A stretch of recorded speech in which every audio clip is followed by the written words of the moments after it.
Welcome to Conversations with Catalysts. I'm your host, Jeremy West. Today I have with me my first guest who is not technically a coach by trade. Instead, I have a philosopher who happens to get paid for telling jokes. So I guess you would say you're a comedian, wouldn't you, Myq Kaplan?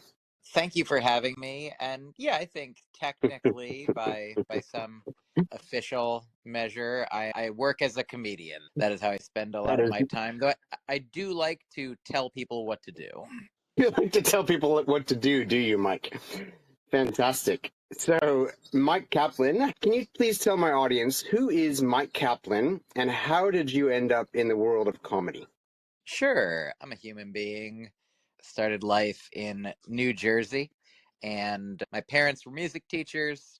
I was made to play the violin from a very young age, and didn't love it, but in high school I started teaching myself guitar, which was made a lot easier by all of the knowledge I had of music theory and, playing a stringed instrument for years and years. So I loved playing the guitar. I started writing songs. A lot of them were funny, either on purpose or otherwise. And then I was looking for places when I turned around 21 to perform my music, and I found a comedy club. I was in the Boston area going to school. So I found a place called the Comedy Studio, and I asked them if I could come play my funny songs there, and they said they could give me 5 minutes. And so I played a couple real short songs and talked a little bit in between. And then little by little, over the past 20 plus years, I started expanding the amount of talking and decreasing the amount of playing the guitar that I did in most of my comedy sets. But I think that's as short an answer as you'll get from me as to anything, but as to how I got into comedy, for sure. Fantastic. Oh, now, I'll give a little bit of I'll tell the three reasons that I have invited you on, despite the fact that my podcast is called Jeremy Chats with Coaches, and you're not exactly a coach. So, number one is that I feel like I was definitely inspired to do this podcast by your podcast, Broccoli and Ice Cream. I don't know how similar the format actually feels in general, but I've definitely stolen the last two questions from you. I always ask the same last two questions that you ask. But yeah, you generally have on comedians, sometimes other types of artists. And so I said, why don't I have on Myq? Because you've inspired this podcast. But the second reason would be that within your comedy, I have noticed, whether you've noticed it or not, I'm sure you have, that you have a lot of sort of spiritual themes and to me, things that to me feel like self-development type themes, definitely within your podcast as well. And then the third reason was just a good excuse to talk for an hour to my favorite comedian. Thank you. Very kind of you to say, very generous for all that. I'm happy for I've always enjoyed interacting with you online. I'm glad for you to be doing this project that seems constructive and helpful for the world and the people in it. So yeah, I'm happy to be here. And yeah, I guess, to speak to what you have noticed in my comedy, I appreciate it. Certainly on my podcast, my goal is to, talk to people about the creative work they do and the joy they find in life. And so that I feel like that does often lead to, valuable, meaningful conversations, often insights. And, I learn a lot about people and other ways of being. And so in the past 20 plus years that I've been doing comedy, I have certainly grown and changed. And I would say certainly over the last decade or so, for various reasons, I have in my own, sort of personal life, which then has informed my comedy, discovered things like meditation and certain Buddhist authors and other spiritual texts and other, not specifically spiritual, but sort of life enhancing, like perhaps books and authors from the self-help. I met my girlfriend in the past decade, and she has offered a great amount of spiritual sustenance to my existence, and also like pointed me to many of the teachers and authors and texts that I have now. It seems like I can't imagine a time that I didn't, that I hadn't heard of Pema Chodron or Byron Katie or Brene Brown or various other folks. But yeah, I'm happy to, be constantly learning and then sharing whatever I can with the world in, in comedic form and or in podcastic form. Fantastic. A question somebody asked me many years ago when we were just standing at work waiting for customers, and she said, if you could bring more of any one thing into the world, what would it be? And that stuck out to me as a way.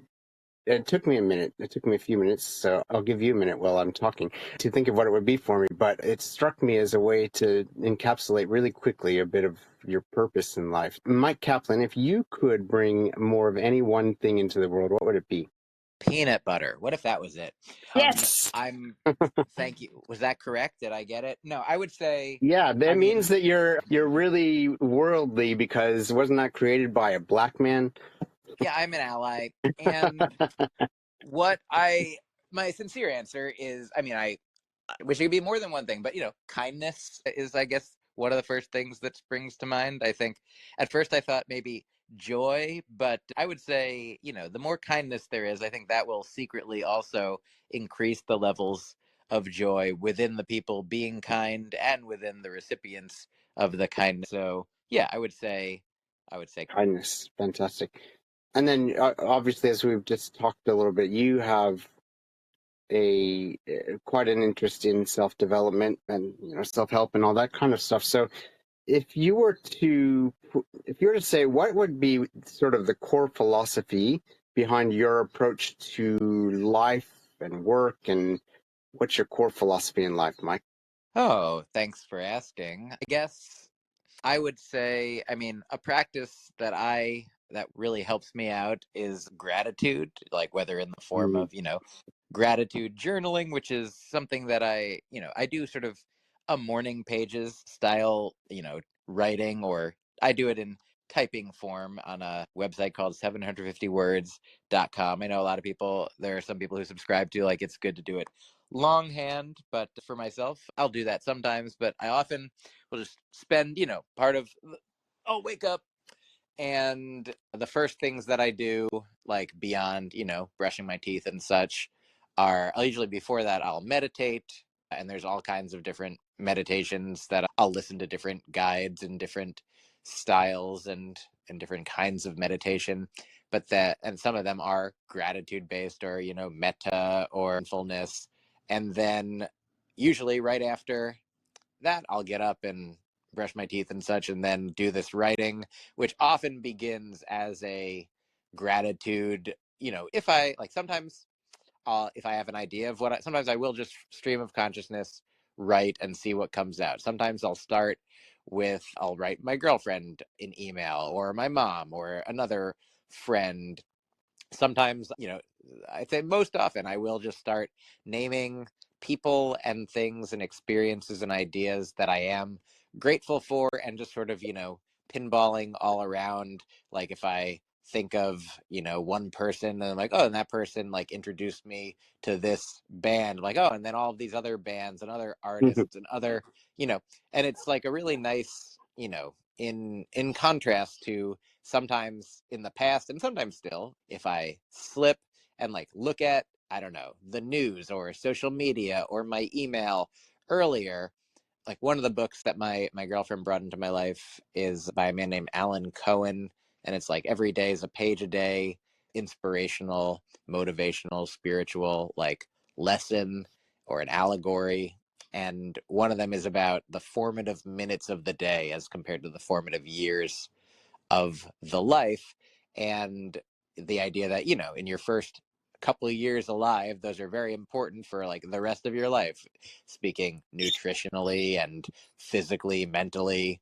And so if each day is like that as well, the formative minutes of the day, Alan Cohen says, are valuable to, for people. Some people start with prayer or meditation or exercise or just quiet, or whatever it might be. So I have definitely found when I do that, and when I spend it in a a place of gratitude, that it's like it's a very meaningful and helpful way for me to start the day. And like I think like my experience with like at least the study of or the analysis of gratitude in this way, I listened years ago to I think it was a TED, it was on NPR. It was like a radio show, but it was like maybe a combination of TED Talks or something. I think it was called like the TED Power Hour, unless that's not a real thing, and then it wasn't that. But I remember specifically, it was the first time that I'd heard of or heard the voice of Thich Nhat Hanh, and Buddhist monk who just died recently, I think in his early 90s, and was, nominated for the Nobel Peace Prize by Martin Luther King Jr., and just like, a prolific, beautiful writer. In this particular talk, I remember hearing him say this specific thing, that the happiest people are the most grateful people, or that the most grateful people are the happiest people. And it's not because they're grateful for the things that make them happy. It's that the gratitude specifically makes them happy. That, when we focus on what we have, what we're grateful for, what we're happy is in our life, that's time that we're not spending thinking about what we don't have, what we lack, what we wish we had, what we're afraid of. Just like every experience that I've had, every year that I've been alive, every moment with my girlfriend or my family or my friends, or getting to do comedy or music, and listening to it, playing it, just being here and being present. Like there's always, every once in a while I'll like look at, like some of my peers or people who like maybe I started out with in comedy, who there are various people who are accomplishing things that I would love to accomplish. And also I would not trade my life for theirs, because for everything that I might wish I had in my life, there's, so many beautiful, meaningful, powerful things that are in my life that I'm like, good. I want what I have. There's so many things that I have that I didn't have that I wanted before, but now it's like a trick that we play on ourselves sometimes, where we're like, I want to get to that horizon. And then when we get there, oh, look, another horizon, the old horizon trap. Mm. But it can, sometimes be nice to like turn around or look down, look back, and be like, wow, look at all those horizons I've already traversed. Super grateful for, infinite horizons thus far, and the one that continues to like be, right beneath my feet or within me right now. But yeah, so I would say core practice, gratitude, which I think is also, connected to the kindness that I mentioned before. So maybe that as well. It's a tie. I can't pick between my two children, gratitude and kindness, who are perhaps flip sides of a similar coin or a multi-sided die, perhaps. Yeah, 100%. I think the more grateful you are, the more kind you're probably going to be as well. And that's my first thing what's meant to be my first thing in the morning always is actually a gratitude meditation. And I've mentioned to you before, but I'll mention it to the listeners that you're in my head whenever I'm doing something else before meditation, because there's one episode of where you were asking a guest if they meditated, and they said, yeah, no, I always mean to, but I go, oh, I'll meditate after I do this, I'll meditate after I do that. And you responded, no, meditate before that. And so that's, your voice pops into my head every time I'm doing something else, saying, no, meditate before that. So that was actually the first time I thought maybe that what you do is a little bit of a coach to me. That Um, makes sense. So, okay, aside from those things that you've just shared with me with the gratitude and the meditation, could you maybe share another story about some area in your life where, and you can talk about psychedelics as well if you'd like to, which you haven't mentioned yet, but I know has been a big part of that in your life. Could you share something that you've done within self-development or some practice has made a significant difference in your life, or you've seen it make a significant difference in someone else's life? Yeah. I'll probably get to psychedelics. They've gotten to me, but That's I'll what taught you to say, be kind, right? According to I Mike mean, Keith it Malley. was a big, yeah. Oh, I appreciate it. So here's a couple things. One, there's a book that my girlfriend read, and then she loved it and recommended it to me, and I loved it. And we think everyone could benefit from this book called You're Not Listening by a woman named Kate Murphy. And I'm sorry, what it's was that? what Oh, Kate Murphy. You're not Oh, listening. okay, Go I on. see. We're talking on I'm like, look, I'm being very sincere here, and great job. Now, as your coach, I'll say don't make that joke again right now. But joke noted, I'll stipulate to the fact that you were very funny and it was very good. So the book is about how we could all be better listeners, that there's all these sort of ideas about, how to be an active listener, how to appear like you're listening, or things that they recommend, like mirroring back to people what they say, and that there's a lot of myths that it's actually, maybe simpler, but not as easy in our, go society, in our, society where people are rewarded for like speaking more than listening, and but that there's such a like, in my own experience, I'll speak for myself while you listen. You're doing a great job listening. I I haven't always been, I mean, I'm still working on being a better listener. Like, on my podcast, my goal is always to invite, the guest to share as much of themselves as possible. And my favorite episodes sometimes are ones where I hardly say anything. And, I get to, as a comedian, like talk for my job and share as much as I want in the confines of that.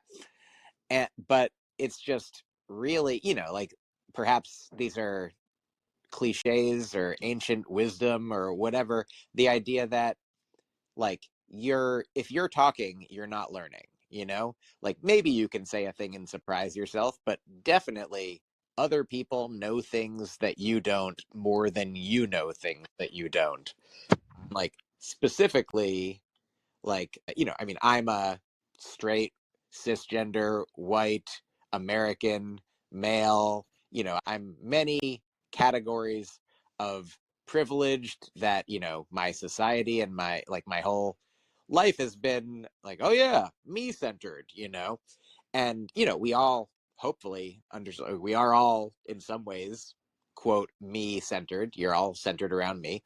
And I it's just really it's I mean, it's weird to say that it's fascinating to be like, oh, other people, other experiences, like, I mean, my family was very supportive of me and loved me, and I was an only child and an only grandchild, and like I was, as children are, I think, hopefully intended to be, like the center of attention for a while, you're formulating into a human and developing like a sense of who you are. But like, eventually, we learn that we're all a part of this sort of, larger tapestry.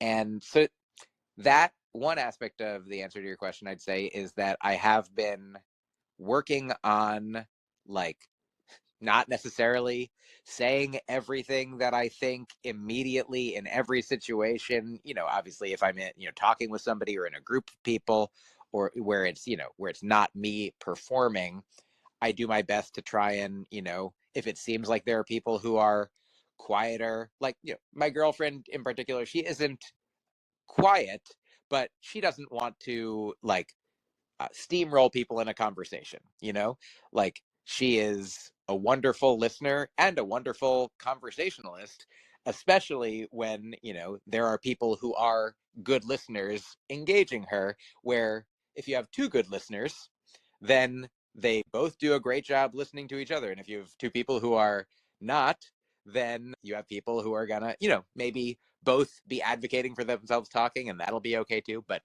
it's just been, I'm focusing on that in my own experience. And so, like if you're a person out there who feels, and, this is not necessarily a gendered thing, though in our society, it does seem like, men are socialized to blah, blah, blah, and women have been socialized the other way, even though, like, weirdly, the stereotype from, if you listen to many male comedians, they're like, man, women, my girlfriend, they won't stop talking. It's like interesting. you won't stop talking about how your girlfriend won't stop talking.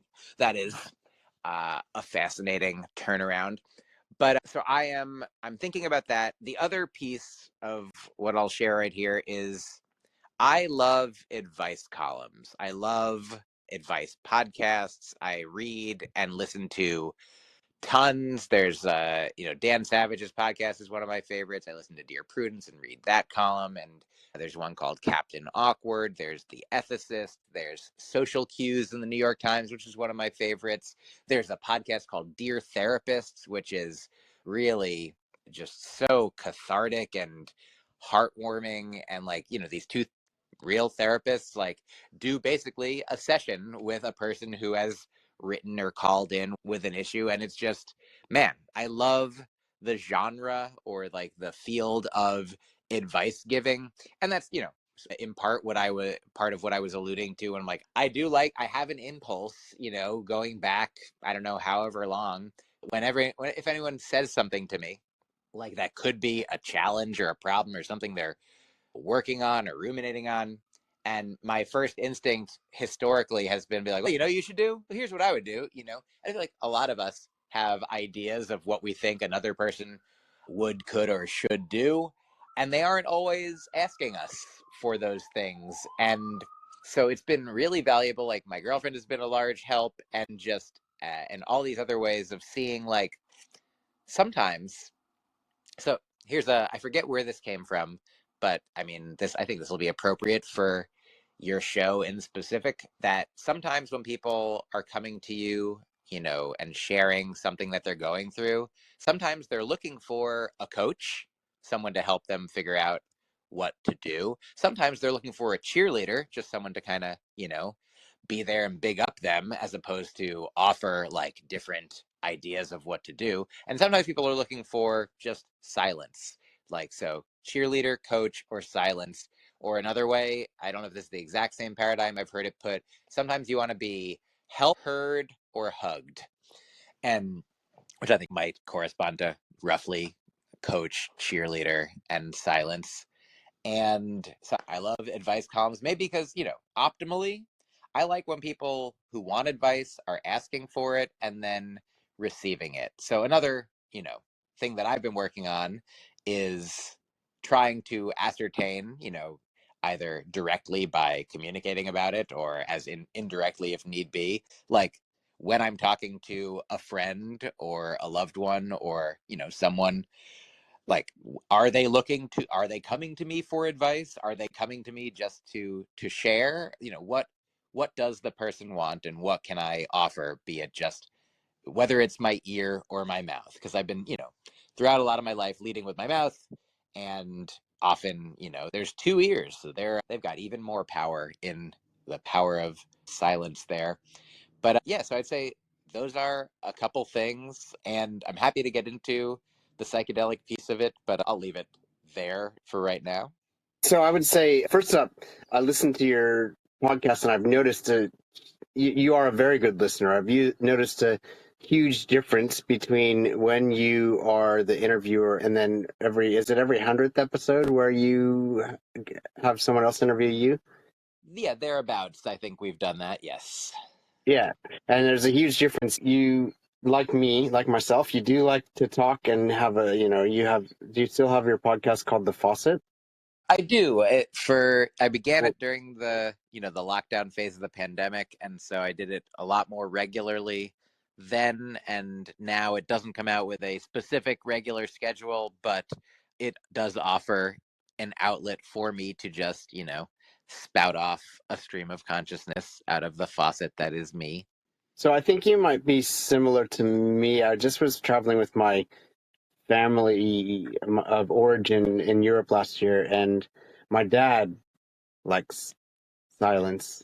And I think he may have pointed this out, that I process things and I do my thinking sort of out loud. That's how I figure out, is by actually talking things through. So there's a little bit of a clash in our communication styles there. But yeah, definitely, I don't know if it's something that you've learned over the years, but when I hear you interviewing people, you don't talk a lot. You let them talk a lot. You definitely have learned that, if that's something that you weren't doing before. Somebody, though, one of our listeners, KV, had a little suggestion that you mentioned a few times there, Rini. And here, let's listen to KV. While Kaplan is talking about listening, I thought I'd leave a voice message. I've really enjoyed the talk for the last 15 minutes. It's a show that I'm not ashamed to play out loud for strangers to hear. That's always nice on stereo. So I'm looking forward to Jeremy West's next podcast where he's going to be interviewing your girlfriend, Mr. Kaplan, Myq Kaplan. She sounds like somebody he needs to interview. Yeah, you're welcome. That's really fun. That's delightful. Thank you, KV. In fact, my girlfriend, who I share a home and life with, is with me currently. Do you want to? Hi, Rini. She waves and there. Okay, so she's been on the podcast now, but she's been listening and said she'll consider it. But I don't know if I should be flattered or just acknowledge that perhaps the joke is that I could either confirm or deny that he is a good listener. Is that what it was? I was wondering that, but also I thought maybe my thought was that KV was saying that Mike has learned so much from you that maybe I should be interviewing you. That was also that was my sincere takeaway as well. That I mean, why keep listening to me when you can go direct to the source of, I learned all these things from another person. You listen to me. But that means you must have been listening if you learned those things from Rini. It certainly did. I mean, it's so interesting, like my own seeing these different aspects or different, points in my life and my own development where like I know that I was different at a time. And, obviously like there was something about me, something about each other that attracted us to each other. And it wasn't that I was this, just a malleable, ball of mush that she's like, this could be a shape of a listening good boyfriend, but there was early on, I think, I forget exactly. We met and started being together in 2016. And so it was sometime like I'd say within a year, the first year or two that I was away for shows in California, and Rini was still working at a job that she had to stand on her feet all day, and it wasn't, it was, I don't know if you know about capitalism, but I remember I like in the morning, I like messaged her. I don't know if it was a text or a voicemail, but I think maybe a text that was just like, I hope you're having a great day. And I was like, I think that's pretty good. That's a nice thing to say. But as it turned out, she confirms it is a nice thing to say. And also, like, she wasn't having the best day.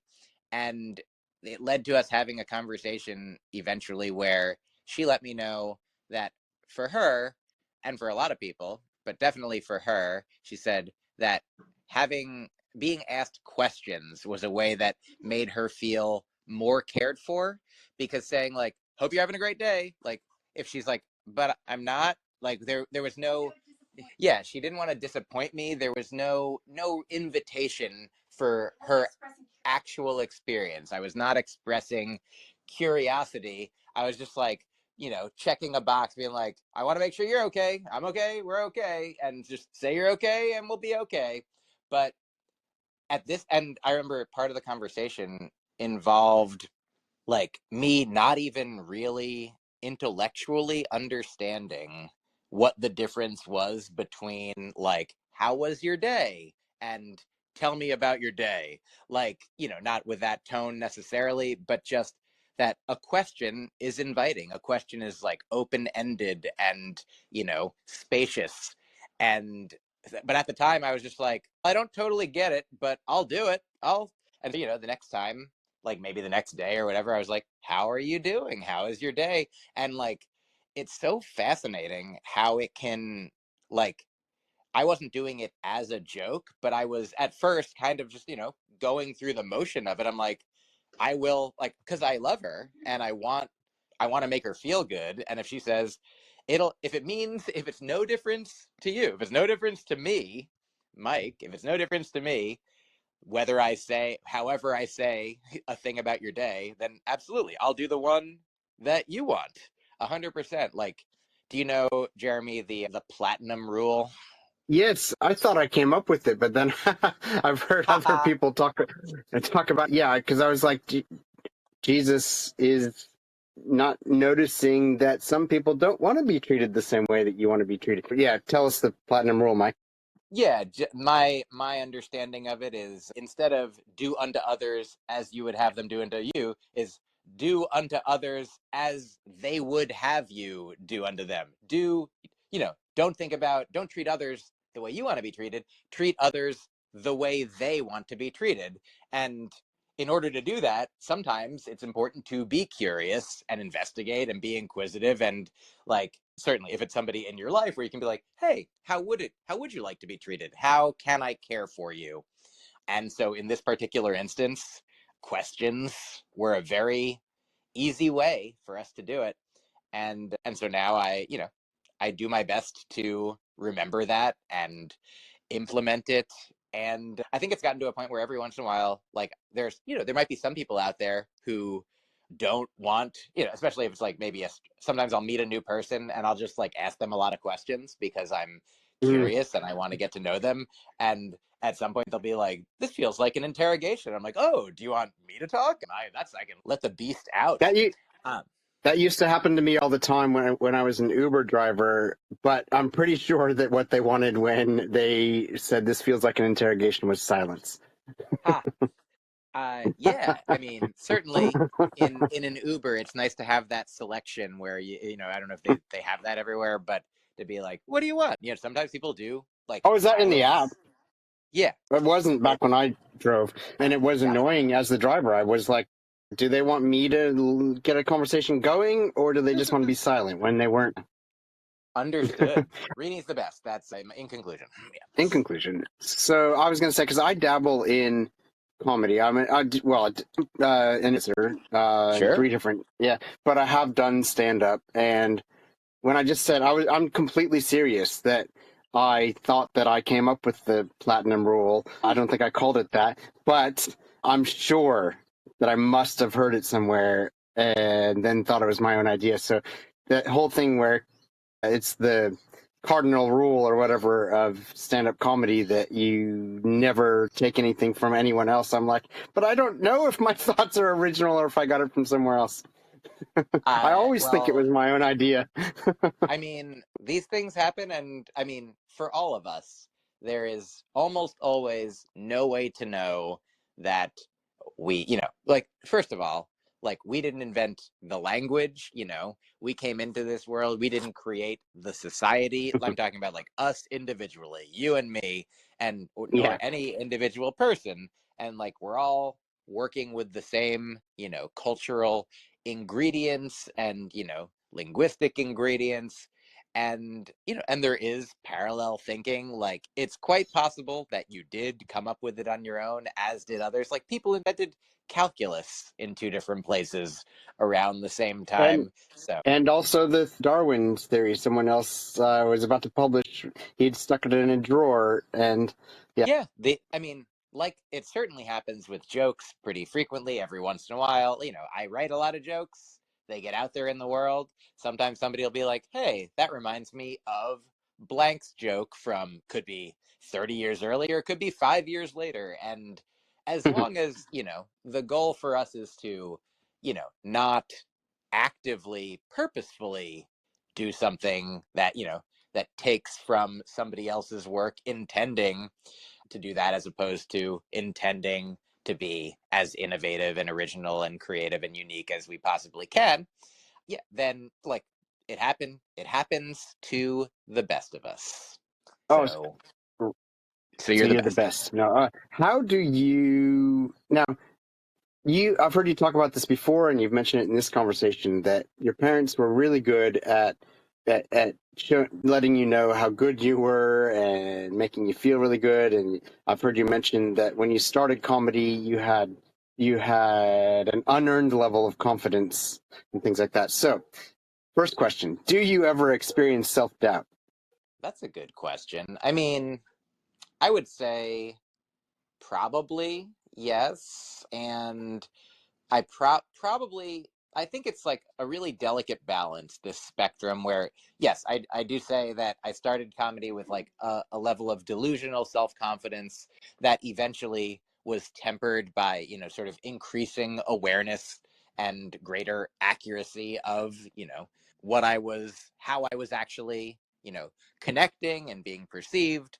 And so I would say, sometimes I think about this thing from the Talmud where a rabbi said, have one piece of paper in your pocket that says, or he had said that he did this, that he has a piece of paper that says, this world was created for you, and the other pocket that says, you are nothing but ash and dust. And, sort of put more simply, like, if you're feeling down, if you're like, oh man, I'm nothing, remember that you're also everything. You're the center of your own experience. You're, the main character of your story in this life. And if your head's a little too big, if you're like, yeah, I'm the greatest, be like, remember, you're also nothing. You're ash and dust in the grandest scheme of the thing. You're the tiniest speck in the tiniest, like corner of the space-time continuum. Billions of years surround you. You're gonna live 100 years, maybe. And it's sort of this seesaw or pendulum that, perhaps this is like akin to what the Buddhists call the middle path, where it's like you don't want to be, it's not everything permanent, and it's also not nothing complete. I mean, they call it emptiness, but they just refer to that as like, the emptiness that everything has. Everything is empty of a permanent sort of intrinsic ultimate being, an ultimate self. And I feel like maybe I feel, every once in a while, perhaps I'll swing to the other side of the spectrum. But I do think that my, familial and cultural conditioning has, a lot for better and occasionally for otherwise really bolstered the this world was created for you side of the spectrum for me, which I'm very grateful for. But I've had to cultivate, not doubt, but also, like a more sometimes like realistic view of what's going on. So yeah, I mean, short answer, let me take away all that. Short answer, yes. I occasionally, I mean, let's say this. I just gave you an answer and I was like, I'm like, no self-doubt. And I'm like, wait a second, hold on. Maybe sometimes self-doubt. Yeah, okay, you're right here. A little bit of self-doubt as to whether I experience self-doubt. Does that make sense? It does. So maybe I'll go. What about this? Especially in creating your new routines and all of that, when you're writing your comedy, do you experience lack of motivation ever? And if so, how do you push through that? And how do you push through that? Sure. I mean, I wonder if this won't be helpful, but the answer is almost never. Oh But yeah, no, that's good. thankfully, I mean, Do here's the you thing. think there's a reason for that? Are you really disciplined, or you just really feel motivated all the time to be doing that? There's a quote by the writer W. Somerset Maugham. I'll paraphrase. He says, I only sit down to write when inspiration strikes. Fortunately, it strikes every morning at 9 o'clock on the dot. And so I think that I am disciplined. And I think that like when I started doing comedy and I wasn't, as successful, as accomplished, as funny, as good as anything, like it was my just doing it that, getting the reps in that made me, get better. Like, swimming against What a current and becoming what stronger. is your Do you sit down and write no matter whether you feel like you're inspired, or do you do more of the pulling out the? I know you have a recorder, like a audio recorder, pulling that out all the time, and is that more your process? Is just throughout the day, whenever anything strikes you as funny? It is the latter. Like I do Hmm. have, so I have this recorder that I carry around, and then sometimes if it's not handy, I will like text myself ideas as well and eventually put them in the recorder. And eventually, like actually just earlier today, my recorder was basically full. Like there are different folders, and each one of them can hold up to like 200 ideas. and most of the folders were full. So I'm like, I gotta empty this so I can put more stuff in it. And so I empty the folders by listening back to those 200 ideas at a time, usually, or, over the course of doing it for a few days, and writing them down into a physical notebook. Then when the notebooks are full, then I type them into the computer, and then that process just keeps continuing. In the meantime, I'm also performing and recording the sets, and if I riff something new in a set, then that goes into the recorder, and that goes into the notebook, and that goes into the computer. And so the process, Interesting. I mean, yeah, as it's So when you go from putting it, when you go from putting it in, I just don't know if I'll remember this question. When you go from putting it in from the recorder into the notebook, does it get refined, and then does it get refined even more when it goes into the computer, or is it mostly just going word for word the same thing? That is a good question. I would say probably the answer now is that there's absolutely a refinement process that takes place. Earlier in my career, I think, like before I would even, but when I would put career in quotes, I would say I probably would do more like word for word transference of it, but I would eventually come to, like, part of what I love about the process now is that when I'm saying it to begin with, and then like, some weeks or months later when I'm writing it with a pen or a pencil, and then some months later when I'm typing it, at every stage, I'm engaging with it, from a different time and via a different like mechanism. And I almost, not for every idea, not for every joke, but for many, as I'm transferring it, I'm like, oh, I could also say this or add this or extract this, or if I don't understand what I was talking about, be like, just edit it or excise it in some way. Though even if I do think that the idea is not perfect, I'll usually err on the side of continuing to include it, and then having, part of the document be like jokes that, get to these eventually if you want to. But as opposed to the ones that I'm like, more moved by and more excited to really develop and dig into. Yeah, so I think your audio recorder being full reminds me of, I don't know if you've ever heard the Mitch Hedberg joke where he says that sometimes he comes up with a joke while he's in bed at the hotel, and if the pencil's on the other side of the room, then he has to convince himself that it ain't funny. Yeah, I mean, the way that's a hilarious joke and very resonant, and the way that it manifests for me is like, for the past few days, with the levels being full or close to full in my robot, in my recorder. Ordinarily, I would spend a lot of time listening back to sets and then extracting new ideas from those sets and then putting them into the recorder. But since the recorder is mostly full, I slowed down the queue of like listening back for the past few days until now that there's a whole, 200 idea slot, 200 idea folder open. Now I can listen back and be like, oh, we got, dozens more ideas coming down the pike. But I mean, perhaps, I don't know if this could be helpful to others. Like, part of the process for me is like not really censoring myself, not really like there's a book I read by a man named Verlin Klinkenborg, and the book is called Several Short Sentences About Writing, I believe. And one of the things that he says in it is that it's sort of maybe the goal or the job or the task or the mission of the writer to notice things, and then to notice that you noticed them. So, classic comedy style, hey, ever noticed? Like, whether it be an internal thing or an external thing, whether something about politics or, just dating or pop culture or, your inner life, mental health, whatever you're noticing, like, part of the job is to notice, and then it's to notice that you're noticing.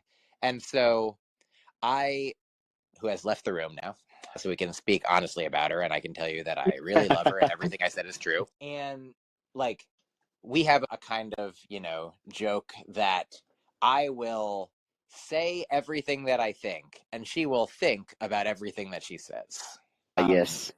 There are things that, historically, she might have like great ideas that she does. Like it used to be, sometimes she would say something, and if I didn't register it or acknowledge it out loud, she might assume that I, maybe didn't think it was the best thing for whatever reason. Like but she grew to really, learn that wasn't the case, and that sometimes if she had a really strong feeling about a thought that she had, she's like, I think this is funny, I think this is creative, I think this is unique. Like if I didn't, outwardly acknowledge it, maybe I was distracted, maybe I was looking at an email, maybe whatever it was that was keeping me from fully engaging with the idea, she's like more recently has been like, hello, I would like to, like, did you hear this thing I said? I think it's a great idea. And I'd be like, it is a great idea. I'm glad that you, shook me out of my complacency. And so I think that she has, learned to have, greater confidence in her own, you know, abilities and thoughts and ideas. And I, am learning to listen more, and I know that not every idea that I have is going to turn into, like, I literally thousands and thousands of words and pages exist of the ideas that I've had. And part of it now is that I get to like kind of go mining them, kind of like panning them for the gold that can exist, and be like, sometimes I will go back, years or months, and be like, what have I not, what ideas have not been like, watered, and like just seeds that are going, like laying, like ready and waiting.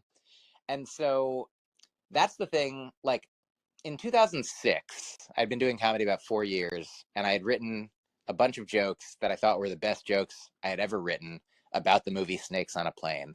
And I was like, I don't know that I'm ever going to write better jokes than these. And I went through like a period that felt like a slump. I was like, man, I don't know. And I like, I still kept coming up with ideas, but nothing felt not like it was hitting as much. Nothing. I was like, maybe this is it. And then, some 6 months later, I had another joke that felt good and did well. And I just realized it took a long time sometimes for a joke to develop, for an idea to, really come into fruition, that I had to, work and wait and be, patient and effortful. And so I think that's something that, maybe other people could take if it resonates, that like you don't have to sit down and write every day. You can, if that's what you want to do. And you can just like truly, like if you have an idea that you think it might be worthwhile, write it down or record it, or and then eventually, like later, a lot, I think part of the meticulous process for me is in the reviewing the massive amounts of like idea collection or expulsion from my brain that I have engaged with. And I'm just like, here's a lot of stuff. Like I remember my friend Shane Moss, very funny comedian, when we both started, I remember for me to come up with like a new 5 minutes of jokes, I would have to do like one at a time. I'd have to come up with, like one short line and another short line and another, until eventually I built it up into 5 minutes. And Shane would sometimes just start with a story that was like 20 minutes. And he's like, for him to get 5 minutes, he had to whittle down a 20-minute story into the 5 minutes that was like the worthwhile stuff that he wanted to really get out. And so, depending who are you somebody who needs to listen more, or somebody who needs to, more confidently express what's going on inside you that you really care about more? Are you somebody who, has a lot of stuff and just needs to, whittle it down? Or are you somebody who like needs to start small and build it up from there? Like, there's no one size fits all, no just one way, but wherever you are, you can start there, which is, sort of a riff on a book that Rini introduced me to from Pema Chodron called Start Where You Are. Like, you can always start, and where you are is the perfect place to start moving forward and grow in whatever way you want, be it creatively or, therapeutically, spiritually, emotionally, physically. If you want to get taller, yeah, you can do that too. That's very interesting because, as I've already mentioned, I'm like you in that I say everything that I think. I'm very much the kind of person that some people think talks too much. And yet, when it comes to, like, for example, I did a thesis for honors at university, and had to be 9 to 10,000 words. I had said everything that needed to be said in 3,000 words. And I found that at university in general, that everyone else was having trouble getting down to the word count, and I was having trouble getting up to the word count. And you're saying something similar with how you started with comedy, and yet both of us in everyday life talk a lot. So that's interesting. Anyway, Yeah. but we're I'll actually add one coming. more thing about, if Yeah, I go ahead. may.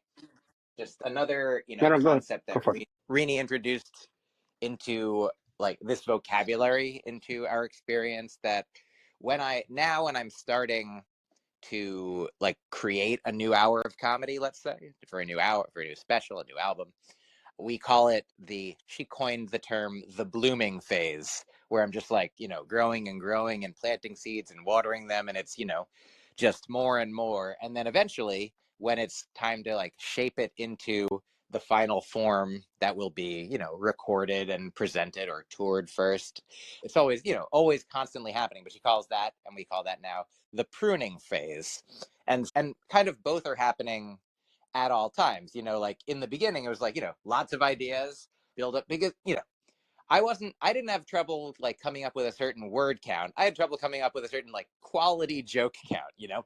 So like, Yeah, and yeah, same for, I'm sure you could write 10,000 words, yeah, but are yeah. they the good quality words that you want? But yeah, I mean, in order to write, you know, a good joke, you have to write probably 100 bad ones or 1,000, and to write a great, piece of writing, a thesis, a book, what have you, you have to write, loads more than, like, almost everybody at some point needs to hopefully do some whittling down as opposed to just adding up. But yeah, at different stages, we might need different motivations and different framings and different aspects.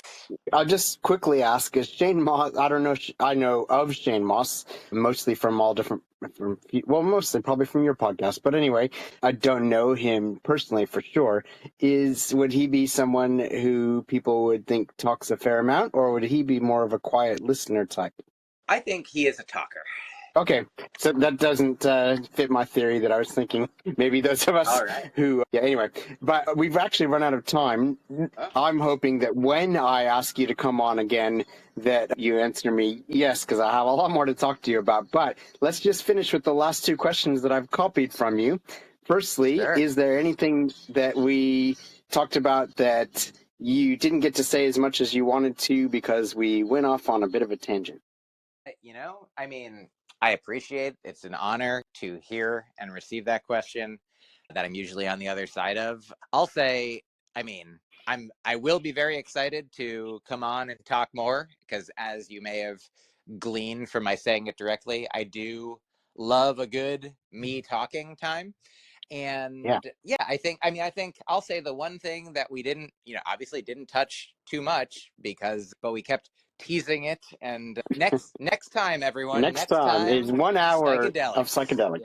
Yeah. And is there anything that I didn't even know to bring up that would be a glaring omission in a survey of the life and work of Myq Kaplan? It seems like you did a great amount of research. I very much appreciate it. The short answer I've is been doing research on you for about 19 years, or no, maybe 16, 17 years for this episode. That I think it shows. I honestly, it's my favorite answer.